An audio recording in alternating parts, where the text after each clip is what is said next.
Snip, snap, snoden. Een verhaal schreven en verteld door Henk Puister. Dag luisteraar. Dat ik hoorde dat VND een stad dicht gaan zal, dacht ik aan mijn eerste herinners. Ik ging als kind met pa en moeke inkopen doen op een zaterdagmiddag in stad. Wat een diverdotie. Roltrappens op en roltrappens af. Volgens Wikipedia kwam de eerste roltrabben in Nederland in de Bijenkorf in Den Haag in 1926. Het was een sensatie. De roltrabben was een soort van kermisvermaak en wij besturmd. Een huisknecht in streepjesjassie was aangesteld om als een politieman het roltrappensverkeer in gooie bonen te leiden. Stapenswoord, geen leuk. Ik heb een verhaal, dat nog in tijdschrift Tol in Tijken verschijnen zal, en die speelt zich af rond roltrappens van VND in stad. Als een grunniger maal veel om het, dan wil dat zeggen dat hij een slechte bui is, of dat hij een gekke bui heeft. Mijn verhaaltje van vanmorgenheid, de mogere man het maal veel om. De lange mogere man had er afgelopen nacht nooit van in sloop komen kind. Wat zag het tegen die 3 maandelijkse controlebeurt in Zijkmuis aan? Van alles hem door de kap speelt. Als zijn verpleegkundige dit tegen hem zeggen zal, dan zal hij haar dat wel even weer om zeggen.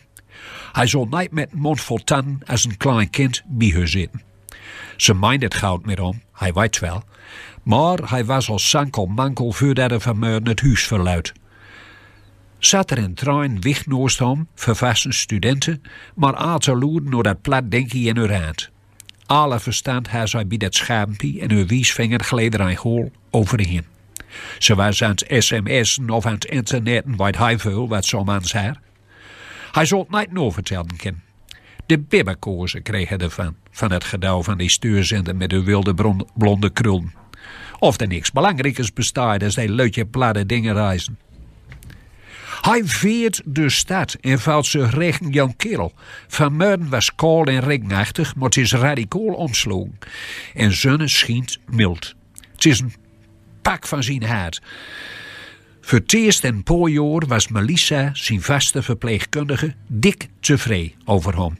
Zwicht kende man van binnen en van buiten. Zij nade nooit en haar niks te komen zitten ditmaal. Zelfs zijn blauwdruk was in orde, vond zij. Dus in gooie uitslogen willen ze ook zelf tracteren op een lekkere verderworst met mosterd. Hij had het verdiend vinden. Links en rechts groet de man onbekend. Zo al de nooste slecht is het leven bizet nog nooit. Hij nunt je een veske. Laat het 4 jaar maar verschijnen. Hij het er aan touw en is er helemaal klaar voor. Niks of nak zal hem vandaag nog van de wieze brengen kunnen.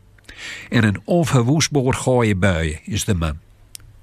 Trein kan om hem vertrekken. Komt vanzelf nader, die hem metneemt naar huis toe. Eerst wil een woonhuis, een man, voor een nieuwe broek. Leesdaags maakt zijn Chinese buurvrouw hem erop attent dat zijn blode kont haar sick om aankikt door zijn uitlopersbox meen. Zij durfde het maar amper vertellen, omdat ze bang was dat haar woordschouden verkeerd vaden zal. Maar hij bedankte haar vriendelijk. Een man alleen kan je niet alles in de smiezen hebben.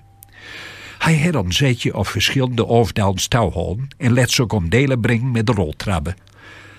Vlak voordat hij van de eerste verdijpen komt om vaste fout aan grond te zetten, zuchtte uit zijn ooghouden een jonge vrouw aanlopen kom. Achter de breide polen is ze nou nog onzichtbaar. Hij wacht hem.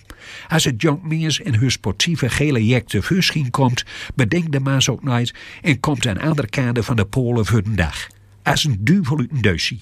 En al een grote stap staat hij liek voor gesnufferd en hij zegt van, boe! De man let haar zijn verleidelijkste glimlach zijn. Maar zij slaagt hard op haar hart en mond valt haar wiebleus. Ze lapt deur en kijkt nogmaals veraltereerd achterom. Angst in haar grote ogen. De man kijkt op zijn neuzen. Deze reactie had het totaal niet verwacht.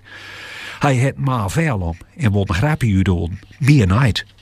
Neentje wie erop staat de jonge vrouw te proten met een kloede van een kerel. Piepen van zijn speakerboxen ben vuist te laag voor zijn keudebeinen. Ze hebben het over de man, want ze gloept me avond zijn kaan uit.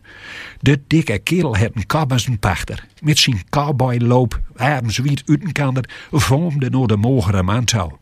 Voor hem bleef de stokstief stilstaan. De kerel mocht zich nog breider als dat al is. Hij doet mondluis en let zien onregelmatig gebit zijn. Wat wordt u, mijn vrouw, een schrik maken? Bulkte. Dan bist aan het verkeerde adres, doe mogere roepen. De man, die zo dun is als een stapnalen, zit in de kniepert. De benen trillen hem onder het gat. Hij kan geen woord uitbrengen. Nou, is die sprook kwijt worden misschien? Tongen deurslopen, doe kloot allemaal. Net was het ook je wel van Wantenwijten onschuldige vrouw uit de stoep maar lief jongen, hè? Dat kist. Heeft niks aan te doen, hoe oud bist? Eerst naar een twaak? De mogere man trekt met schouders. Ik stutterde hij, ben afgekeurd voor alle werkzaamheden. Geen wonder dat je afgekeurd bist, rap de kutkap. Wel wil zo een als doe nou aan het werk hebben. Bist je voor de keutel te duur, havenzolen. Wij zeker wel waarom dat je afgekeurd bist, hè? Nee?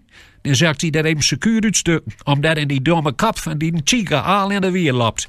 Een hele dikke chica. Ik zei alleen maar even van boeien. Ook naar het haar of zo, dat hij acteuren kon. Boe. Ik zei alleen maar van boe. Is je lang niet goud bij de kap, man. Laat je eens nou kijken.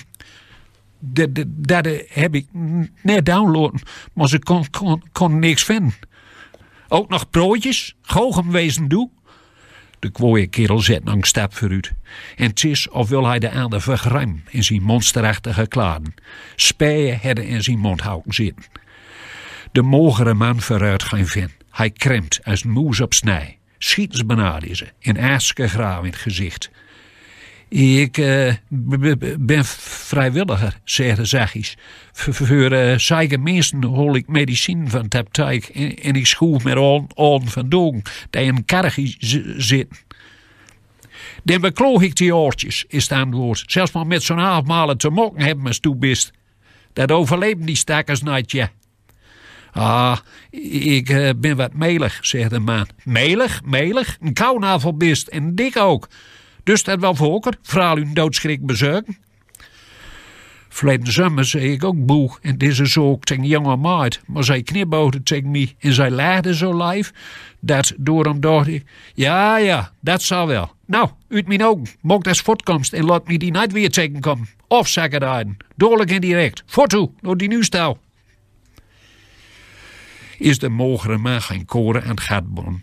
Zonder boe of ba en zonder op of om te kijken, stapt hij liekbendig op de uitgang af van het grootwoordenhuis. En boeten lijkt alleenig de lode middagzonne een heel klein beetje medelijden met de mogere man te hebben.